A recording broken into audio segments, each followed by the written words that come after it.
well from a long way back, and so is Kenny's Best Pal. Sarah Sun is the leader from Reading, and on the outside, Kenny's Best Pal at Silver Flyer. Kenny's Best Pal on the outside, coming at Sarah Sun. Kenny's Best Pal hit the front. Kenny's Best Pal has won it. But the following year's reigning Derby champion had no such problems. Out. Mahogany cruised to the lead at the 300-metre mark and got a length in front of Coulthard. Brighter Brancho on the outside's running a big race. He's had to go for the stick on Mahogany. Brighter Brancho on the outside's trying to pick it back. Mahogany, he's got a big heart. He's holding on. He's a half length in front of Brighter Brancho. Mr. Mutual Respect. Mahogany's hanging on, and it's another Group 1 victory. Mahogany wins the Guineas. He's 1.5 head Brighter Brancho. 1995 saw victory go to a horse that lived right up to his name. He was a classic mover. Back as they come to the 250. Hurricane Sky is joining St Covered as they come down past the 200. Hurricane Sky and Don Pasquale is down the outside, and Barishnikov is finishing very fast along the inside. St Covered tackled by Hurricane Sky, and Barishnikov on the inside finishing solidly. Barishnikov on the inside takes a slight lead. Barishnikov has won the Guineas from Hurricane Sky, ahead away third St Covered. And the very same colours were sported by the subsequent Guineas winner, Flying Spur. Celius has taken the lead with about 300 metres left to go from Video Prince is coming at it. Video Prince puts his head in front. Celius fights back and starts Flying Spur on the inside. Video Prince, Celius, Flying Spur fighting back strongly on the inside. Has again got to a narrow lead. Celius, Flying Spur, they're locked together. Flying Spur wins it by a head to Celius. 2 years ago, the stocky little colt they dubbed Little O stepped out of the shadow of his famous big brother, Octagonal. Under the 300, Moorwatt is the leader, being tackled by O'Reilly, who's trying to get to him, but Moorwatt is nicely clear, coming to the 250, a length and a half to O'Reilly. Tarn Purlane is back behind them, Portland Player, but Moorwatt has increased his break. He's gone further ahead, Moorwatt. O'Reilly in second place, followed by Tarn Purlane, but it's all Moorwatt. He's much too good and is going to bolt him with the Cadbury Guineas. Moorwatt came away for a brilliant win, won by a length and a half, O'Reilly. Last year, the race went up in distance from 1,600 to 2,000 metres. The prize money also grew as it reached the magical $1 million mark. Collecting the lion's share was the Adelaide-trained Gold Guru, Greg Childs, riding the perfect race. 300 to go. Prince Darn down two in front of Swing King. Here's Gold Guru and Zonda down the outside. Ancient City dropping out quickly. Zonda on the outside and Gold Guru. They've come to the front together. Gold Guru and Zonda. The test is on for the Kiwi now. 200 to go. Gold Guru at in front. Zonda coming at him on the outside. Gold Guru is digging though. He's 3/4 in front. Zonda won't get him from Eldon. Gold Guru hanging on. Gold Guru wins the Guineas a half length, Zonda. Just 0.7 of a second outside the race record. And today, no doubt, the pace will be on again when Australia and New Zealand's best 3-year-olds do battle in the 1999 Cadbury Guineas. Will we see another Gold Guru? We might even see one better. Dignity Dancer is the hot favourite in the Cadbury Guineas, and the tote paying 2 place dividends here, remember. Dignity Dancer $1.40. Mosman is certainly considered to be one of the dangers at $6.40, and Sky Heights right in the betting at $6.60. The other 3, Lease, Delirious and Greenstone Charm, are at good each-way odds. The hot favourite, number 1, Dignity Dancer, for the 14th running of the Cadbury Guineas, race 5 at 2 o'clock Eastern Daylight Saving Time. Well, before the Australian Cup today, a young lady, one of our most popular entertainers here in Australia, Christine Anu, will be singing the national anthem on a great stage here in the Mounting Yard in front of a big crowd at Flemington. But before she does that, she's caught up with Lynn Talbot. Lenny? Well, that's right. Christine Anu is here with us, warming up her vocal cords. Is that right? That's right. Ready to go on soon, yeah. Sounds good to me. That sounds like a horse noise. But anyway, look, you're no stranger to singing in front of the crowds at Flemington. Actually, I was here about 2 years ago. I did a lovely rendition acoustically of Waltzing Matilda just before the anthem.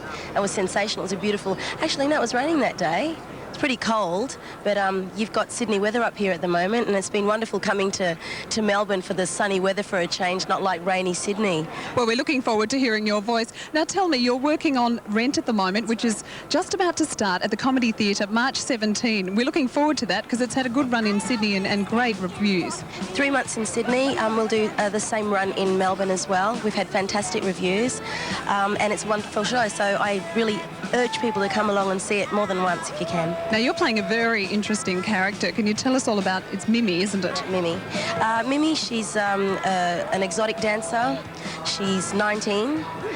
She's HIV positive. She falls in love with a young guy in the show, that guy that plays opposite me, Roger. He's a spunk, by the way. You've got young girls out there.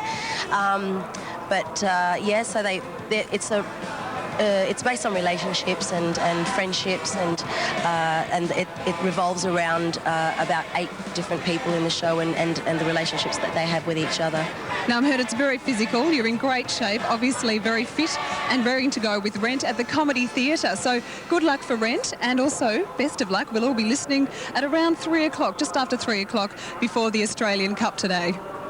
One of our finest talents, Christine Anu, there on the members' lawn with Lynn Talbot. Well, it's only a small field coming up in the Cadbury Guineas, but there's $1 million up for grabs, and even more with a $250,000 bonus. And there's going to be some pretty good betting on this race. I think Mark Aston is in the betting ring to bring us up to date with the latest. Yes, good on you, Pete. I'm really looking forward to this, the Cadbury Guineas. Obviously, the favourite is Dignity Dancer.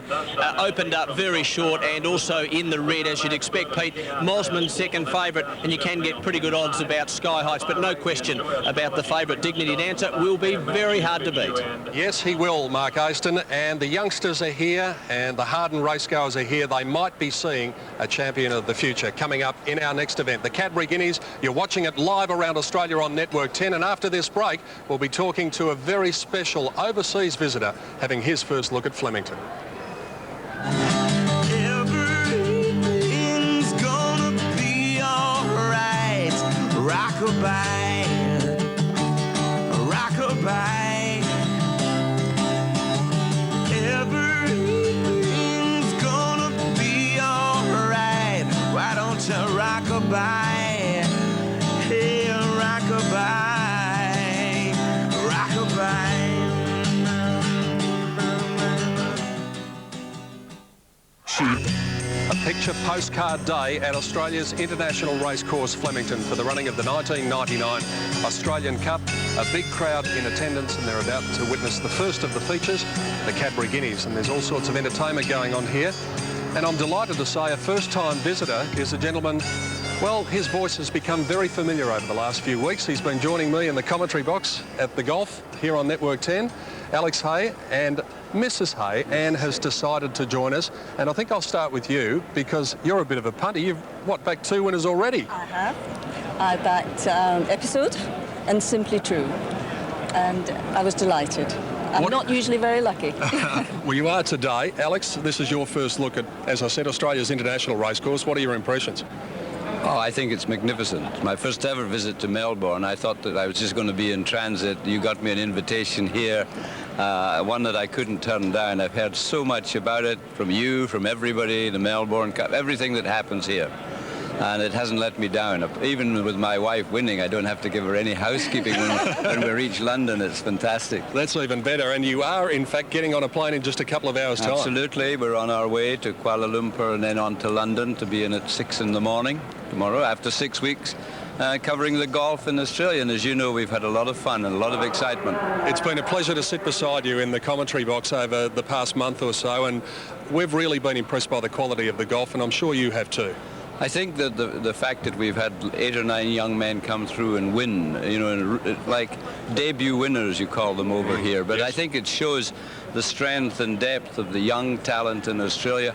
I know some of the big ones have to go away and make their way in the world. That's the way that golf is. It happens from Europe as well. Yeah. But some of your youngsters are going to turn up in Europe, qualified for the Open, everything else, and I'll be there to welcome them. I'll be delighted that I saw them first. Exactly. Now, Anne, I can't let you go without a tip. Have you got a tip for the next race? Dignity Dancer is the favourite, of course, for one of the big ones, the Cadbury Guineas. So here's the field. Seeing you're on fire at the moment, you better tell us what's going to win.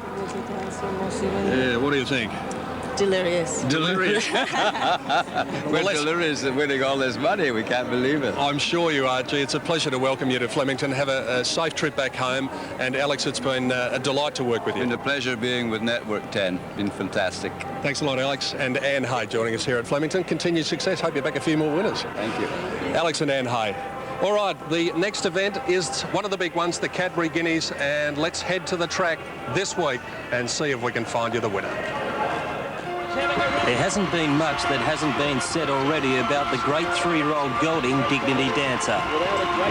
His record is impressive. 8 starts for 5 wins, a second and 2/3. This is his first trip to Flemington, but that's only a plus in the eyes of Jim Cassidy. Being Flemington, it may be run different. It's still going to be a very technical race. I still believe the ride is going to play a big part in winning, and it's something that I'll have to sum up when the barrier's open and in the first 100 metres. But I plan to go out and make no mistakes, make him win and make him the first one to win the Triple Crown. The closest to the Dancer across the first two legs of the Triple Crown was the 3-year-old colt Mossman, finishing second and third. His last win was at this track in late January. So a 250 out, Radiant Sword is giving everything on the inside. He's being tackled by Mastic with Mossman between them. Then Tarot Star, Mossman in the middle. He's put his head in front now to Mastic and Radiant Sword. Mossman draws clear. He'll be too good, Mossman. And Mossman goes on to win it by a length and a half to Mastic second. Trainer Clary Connors has made a riding change. Shane Dyer replaces Greg Childs, the jockey who took out last year's Cadbury Guineas. Yeah, Mossman's he's been terrific since Caulfield, since running second to Dignity Dancer, or third, sorry, that last start. But I'm happy with the horse, and we just sort of hope we can turn the tables on Monday in the Guineas. Change your rider? Yes, Greg hasn't had much luck in the last couple of rides, so Shane was available, and so I put him on the horse. While Dignity Dancer and Mossman are expected to figure heavily in the finish, Sky Heights is also expected to apply plenty of pressure. Really have to get busy at the 200. Royal Voyage tackled and headed by Market Price, who's raced to the lead. Sky Heights not going on at the moment, and Market Price kicked away in the last little bit, and Market Price goes on to score by over 2 lengths. Sky Heights getting up to grab second, I feel. Sky Heights is probably a little bit disappointing on face value in his last run at Caulfield, but you know, it was a small field and only a mile, and he's been beaten twice as he run at Caulfield, and you know, he's a winner at Flemington, and he always races well at Flemington. I think the big open track at Flemington probably suits him a little bit better, and also the plus of the 2,000 metres building up in distance. I really think that'll suit him. So. You know, he's a horse that probably wants a genuinely run race, would definitely help him. But I expect him to be getting home strongly at the end of the 2,000 metres. The Hawk stable has entered Lease, who steps up in class.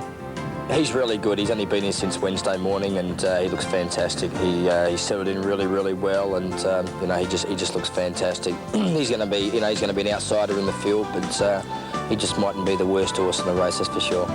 8 days ago at Caulfield, the Leon Corstens trained Muddajar sprinted clear over the final stages in the 3-year-old handicap. And Muddajar below the 200 has sprinted away. He's put up 3 lengths now. Love's Choice going to second, then Conrad and Kaleta struggling from Garlotto, but Muddajar is streaking away, and it's going to be an easy one in the first. And Muddajar for Greg Childs, he's down by about 5. Love's Choice second. The Cadbury Guineas is a huge step up in class, but this 3-year-old colt shows plenty of potential.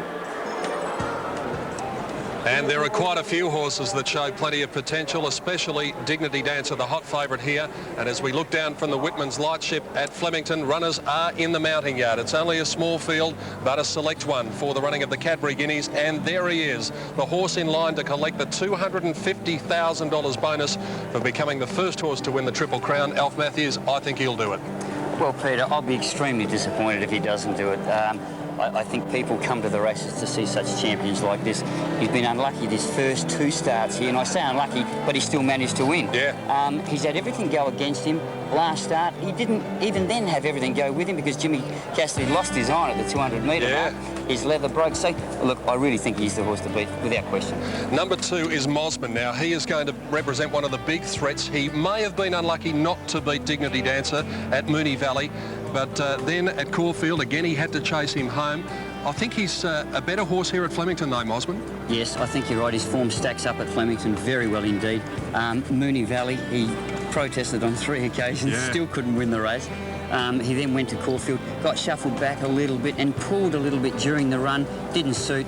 A genuine chance. Now, what about Sky Heights? There is no doubt this horse, trained by Colin Alderson and to be ridden by Damien Oliver, has a great deal of potential, but whether or not he is just wound up enough to beat a horse like Dignity Dancer today is problematical. I certainly think he's looking for this journey today after having only 2 runs. He does look just a touch pretty in the mounting enclosure. Colin Alderson made mention of the fact on 927 this morning. Could be a factor. Yep. All right, the other three are the outsiders of this 6-horse field, but Lease, as is generally the case with anything that John Hawkes sends to the races, looks magnificent. Well, this has obviously showed John something at some stage. Now, his form is at least consistent. Okay, it's not outstanding, but it's consistent. He's drawn the outside, so he may be able to do whatever he wants to do. If the speed's on, he'll probably go back. But, you know, when trainers like John Hawkes think that they've got chances with horses, they obviously have to run them in races like this. And there is only 6 or 7 runners. Yeah, a good mate and colleague of ours, Simon O'Donnell, has number 5, Delirious. He's one of the part owners, Danny Brereton, the rider.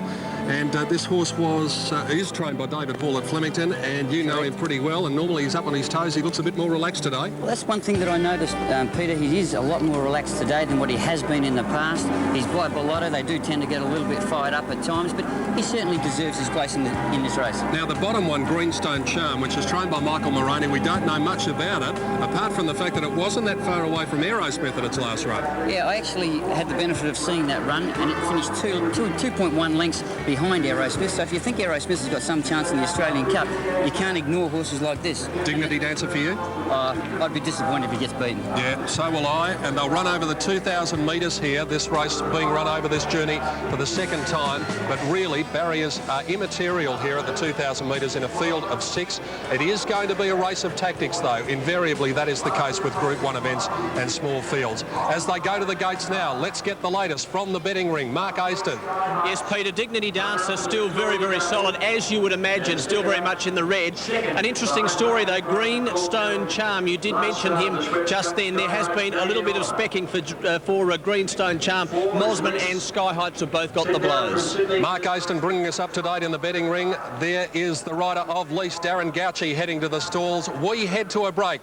Can that horse, Dignity Dancer, become the first winner of the Triple Crown? We'll find out in just a few minutes' time when we return to Flemington.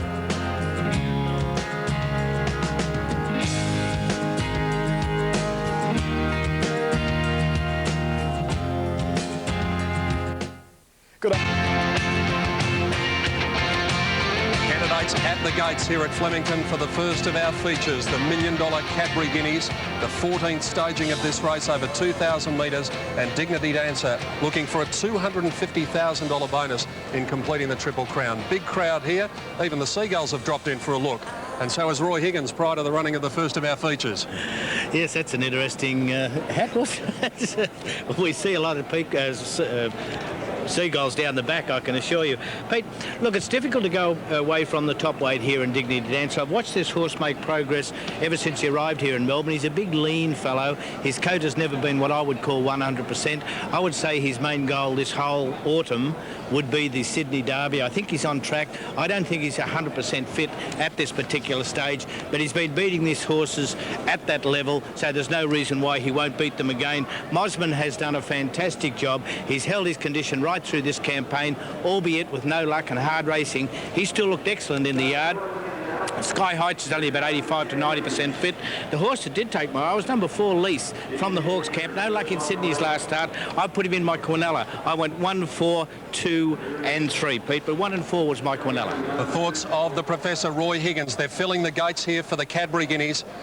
As I said, the first of our $1 million features, the AAMI Australian Cup worth $1.25 million coming up a little bit later on. There is Greenstone Charm, the question horse of the race, the Kiwi visitor, in the colours that Second Coming carried to victory in the Victoria Derby here round about 16 or 17 months ago.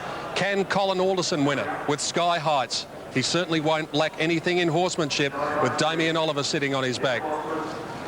Mosman, trained by Clary Connors in the green and white colours, goes up. And Lease comes up to the outside gate for John Hawkes. They're set for the Cadbury Guineas. Here's Sport 927's Brian Martin. Set. Favour the inside. They're off and running, and he is one of the best away. Dignity Dancer down on the inside, looking for some lead, and on the outside of him is Mosman with Greenstone Charm from Sky Heights. Delirious back away, and about 2 or 3 lengths last of all is Lease. Dignity Dancer's in front, but Mosman's moving up on these outside. Not much between them. Mosman's going to take it up now, and Mosman will go to the front, lead a length and a half to Dignity Dancer, who's racing a little ungenerously, getting his head up, and Sky Heights has gone around the outside of him. Dignity Dancer now third. On the outside of it then came Greenstone Charm, 2 lengths further back Delirious, 1.5 Lease last of all. At the 1450 metre mark, and the leader Mosman. Dyer's high in the irons. He wants to pull hard. Mosman out in front. He's 2 lengths to Sky Heights, a length further back Dignity Dancer, a half then on the outside Greenstone Charm, 2 lengths Delirious, Wonder Lease last of all. At Chiquita Lodge at the 1200 metre mark, and Mosman coming back on a better rein, about a length and a half in front of Sky Heights. 1.5 Dignity Dancer tucked away on the inside of Greenstone Charm, 2 lengths further back Delirious, and Lisa's gone up on the outside. Last of the 6th, they've gone to the 1000 metre mark. Mosman setting a good tempo in front, just over a length in front of Sky Heights. Dignity Dancer's getting a beautiful run on the inside of Greenstone Charm. 2 lengths further back Delirious, and a half the outside is Lease as they go to the 700 metre mark. No change. Mosman with Dye dictating his terms, nearly a length in front from Sky Heights, and Greenstone Charm is hanging badly on Childs. He's run out wide. Something's amiss with Greenstone Charm. Dignity Dancer quickly went up third from Lease, and Delirious back on the inside. Turning for the run in, 500 to go. Mosman 3/4 in front of Sky Heights, a length further back than Dignity Dancer. Lease outside in, followed by Delirious. Now the pressure's on the Dancer. He's after Mosman at the 300 metre mark. Mosman a length in front. Dignity Dancer ranging up on the outside. Then Sky Heights and further back Lease. Mosman's a neck in front. Dignity Dancer's got on terms with him. They're going stride for stride. Dignity Dancer's got his head in front. There's a pot of gold for him at the end of the rainbow. Yes, he'll do it. He gets the Triple Crown. Dignity Dancer. 3/4 Mosman, a length away, third Lease. Then Sky Heights, a gap Delirious. And completing the course 20 lengths away, last of all, is Greenstone Charm. Well, we've seen a wonderful horse here at Flemington today, a lovely ride. He did have a bit of a lucky break at the top of the straight, but certainly the best horse has won the race. Shane Dye was able to get out in front on Mosman and dictate his terms, but Dignity Dancer has finished off his race beautifully. He was going away in the last 50 metres. He's a great horse. He's going to be very hard to beat in the AJC Australian Derby, and for the first time, the Australian Triple Crown has gone off.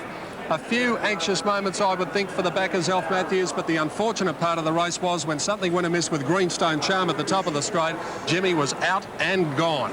That's right, Peter. He always looked as if he was going to be in trouble, whether he could get a run or not, because he's had Sky Heights outside the leader, Greenstone Charm's racing outside of him, and then for some unknown reason he shifted out because his action didn't actually falter, but he just obviously took charge of Greg Childs, shifted out and presented it to Jimmy Cassidy. And Jimmy Cassidy is out there now. Here is the winning jockey with Johnny Letts. Yeah, Jim, what a great thrill, eh? The Triple Crown, first time it's ever been done. $1 million stake money plus the bonus. Yeah, look, he's a great horse, this Letts. He's only getting better, and coming to Flemington was his big chance today to prove himself, you know. Jim, you had your main danger in front, didn't you? Was you always confident of beating him? Look, I never thought he could turn the tables on him here, and I relaxed beautiful in the run. I dug up a bit, hold my spot early. Look, he planned out beautiful. He just looking at him after the race there, Jimmy, I think he could go round again, couldn't he? He ran 2 miles, this bloke, mate. Yeah, he looks a pretty relaxed type of horse. He give you a nice ride through the run. He did. He relaxed beautiful after we went probably 2 furlongs, and all his good races in front of him, Lettsy. Yeah, I heard Brian say you had a bit of luck at the top of the straight, but Jimmy, I don't think you'd have needed